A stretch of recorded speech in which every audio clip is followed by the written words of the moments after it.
तुहाँ से कहिले बाबा हो कवन बाबा झझरे मड़वा जनी छाव हो।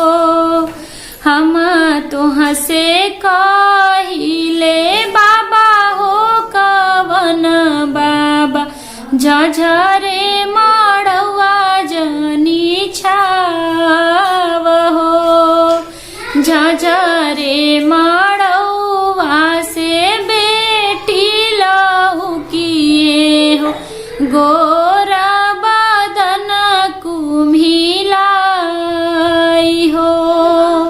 झझरे मड़वा से बेटी लहू किए हो गोरा बदन कुम्हिलाई हो।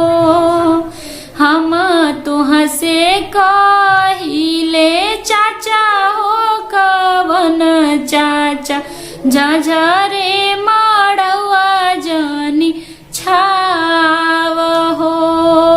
हम तुहाँ से कहिले चाचा हो कवन चाचा झझरे मड़वा जनी छाव हो। झझरे मड़वा से बेटी लहू किए हो गोरा बदन कुम्हिलाई हो। झझरे मड़वा से बेटी लहू किए हो गोरा बदन कुम्हिलाई हो।